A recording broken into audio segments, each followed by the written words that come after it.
بسم اللہ الرحمن الرحیم۔ السلام علیکم۔ آج تاریخ ہے 13 ستمبر 2021 بروز پیر۔ اگر ابھی سعودی عرب کے حالات اور واقعات سے باخبر رہنا چاہتے ہیں تو ویڈیو کو پورا دیکھے گا۔ اگر کسی نے ابھی تک ہمارے چینل سبسکرائب نہیں کیا ابھی سبسکرائب کر لے تاکہ آپ لمحہ بلمحہ نیو اپڈیٹ حاصل کر سکیں۔ تو چلے شامل کرتے ہیں آج کی پہلی خبر۔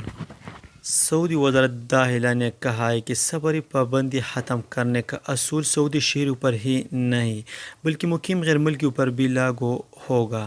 سرکاری خبر رساں ایجنسی اسپی اور اخبار 24 کے مطابق وزارت داخلہ کے ترجمان طلال الشلہوب نے کہا کہ حالیہ دنوں میں جن ملکوں پر سفری پابندی ختم کرنے کا فیصلہ کیا گیا ہے اس کا فائدہ سعودی شہریوں اور مقیم غیر ملکیوں دونوں کو ہوگا۔ اتوار کو نئے کورونا وائرس کی تازہ صورتحال پر پریس کانفرنس میں ترجمان نے کہا کہ جن ممالک سے سفری پابندیاں اٹھائی گئی ہے ان کے شہری سعودی عرب آ سکیں گے بشرط کہ وہ اب تک ممنوع فہرست میں شامل ممالک سے نہ گزرے ہو۔ انہوں نے کہا کہ جو شخص بھی پابندی والے ممالک گیا ہو اسے سعودی عرب آنے سے قبل 14 روز اجازت یا پتہ ممالک میں سے کسی ایک ملک میں گزارنا ہوں گے۔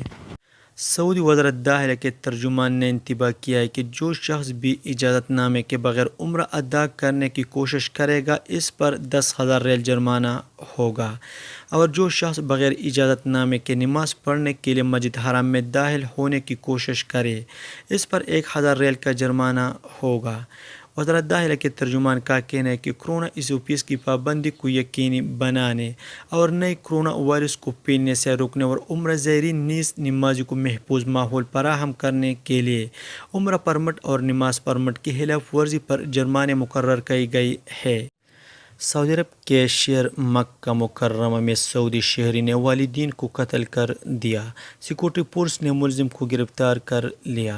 سرکاری خبر رساں ایجنسی ایس پی آئی کے مطابق پولیس ترجمان کا کہنا ہے کہ مشترکہ سیکورٹی آپریشن سینٹر اور اطلاع ملی تھی کہ مقامی شہری نے الشرایا محلے میں چاقو سے وار کر کے اپنے والدین کو قتل کر دیا ہے۔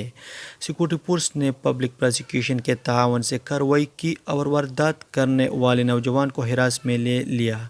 الشرایا پولیس اسٹیشن اور مکہ مکرمہ پبلک پروسیکیوشن کے افسران اپنے دائرے میں ملزم سے پوچھ گچھ کر رہے ہیں۔ دوسری جانب موبائل سیکورٹی فورس، جرائم کا سراغ لگانے والے ادارے کے اہلکار اور جرائم کے شواہد کا ریکارڈ تیار کرنے والے ادارے کے افسران بھی واقعے کی تحقیقات کر رہے ہیں۔ یمن میں حوثی باغیوں نے بحیرہ احمر کی المہا بندرگاہ پر میزائل اور بارودی ڈرون سے حملے کیے ہیں۔ عرب نیوز نے یمن کے سرکاری خبر رساں ایجنسی سبا کے حوالے سے بتایا کہ حملوں میں بندرگاہ کے انفراسٹرکچر کو نقصان پہنچا اور ویئر ہاؤس میں آگ لگ گئی۔ بندرگاہ کے منیجر عبدالمالک الشربائی نے بتایا کہ حوثیوں نے 4 میزائل اور 3 بارودی ڈرون فائر کیے ہیں جس سے حال میں ریپیئر کردہ انفراسٹرکچر کو نقصان پہنچا ہے۔ ویئر ہاؤس میں آگ لگنے سے مقامی تاجروں اور امدادی ایجنسیوں کا سامان تباہ ہو گیا۔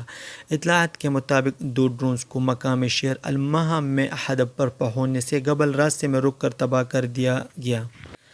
سعودی عرب میں ریاض پولیس نے مملکت نے متعدد علاقوں میں دھوکہ دہی کی 20 وارداتوں میں ملوث 4 مقیم غیر ملکیوں کو گرفتار کر لیا ہے۔ سرکاری خبر رساں ایجنسی ایس پی آئی کے مطابق ریاض پولیس کے ترجمان خالد القردیس نے اتوار کو ایک بیان میں کہا کہ شام اور یمن سے تعلق رکھنے والے غیر ملکی سوشل میڈیا پر اکاؤنٹ قائم کیے ہوئے تھے۔ وہ سروس چارج کے بدلے مختلف فرضی خدمات کے اشتہارات دیتے تھے۔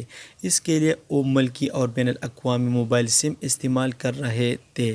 پولیس کے ترجمان کا کہنا ہے کہ ملزمان نے دھوکہ دہی سے 1.3 ملین ریال سے زیادہ ہتھیار لیے تھے۔ ملزمان کو حراست میں لے کر ابتدائی قانونی کارروائی کے بعد پبلک پروسیکیوشن کے حوالے کر دیا گیا ہے۔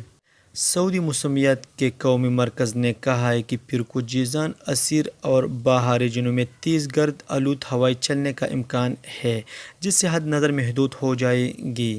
بیان میں کہا گیا کہ بارش کا سلسلہ پیر کو بھی جاری رہنے کی توقع ہے۔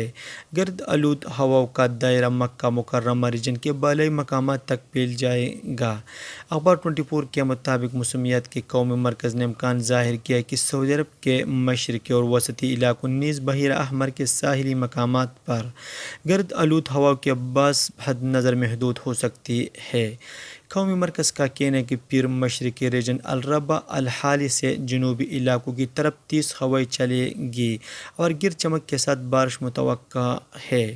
قومی مرکز کا کہنا ہے کہ پیر کو مملکت بھر میں سب سے زیادہ درجہ حرارت 42 سینٹی گریڈ مدینہ منورہ اور الاقصی میں ہوگا، جبکہ سب سے کم درجہ حرارت 14 سینٹی گریڈ السوداء میں رہے گا۔ یہ تھا آج کا چند نیوز۔ السلام علیکم۔